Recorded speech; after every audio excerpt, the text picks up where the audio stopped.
நீங்க உங்க ஜாதகத்தை வச்சு ஒரு ஆராய்ச்சி பண்ணி பாருங்களேன். எப்படி என்றால் ஒரு வருஷ காலத்துக்கு அந்த புக்கில் எழுதியிருக்கும் இந்த மாதிரி கிரகங்கள் இருந்தா இன்னும் இதுன்னு நடக்கும் அப்படின்னு. உங்க ஜாதகத்தை வச்சுட்டு நீங்க ஒரு குறிப்பு எழுதுங்க. குறிப்பு எழுதிட்டு பர்டிகுலர் அந்த காலத்துல இந்த விஷயங்கள் உங்களுக்கு நடக்கிறதா பாருங்களேன்.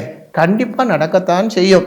அதுல நல்லதும் வரும், கெட்டதும் வரும். அந்த கெட்டது வந்தால் அதை தடுக்குவதற்கும், கெட்டது வராமல் தடுக்குவதற்கும், சப்போஸ் அது வந்து போச்சுன்னால் அதுல இருந்து வெளியில வர்றதுக்கும் உள்ள வழிகள், அதுதான் தாந்திரிகம் என்று சொல்லப்படுகிறது. அதாவது வியாதி என்ன என்று தெரிஞ்சாச்சு, அந்த வியாதி வராமல் தடுக்கலாம். வந்து போச்சுன்னால் அதுக்கு மருந்து சாப்பிடணும் இல்லையோ, அதுக்கு உரிய மருந்து, அதாவது உச்சிதமான மருந்து என்று சொல்லப்பட்டது தாந்திரிக பூஜைகள். நம்ம வாழ்க்கையில இதெல்லாம் ஈஸ்வரன் தந்திருக்கப்பட்டது.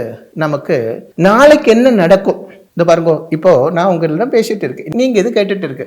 நாளைக்கே இதே நேரத்தில் நீங்கள் என் முன்னாடி இருந்தது கேட்கும் என்று நம்மளால சொல்ல முடியுமா? சொல்ல முடியும், ஒரே ஒரு சாஸ்திரத்துக்கு மட்டும்.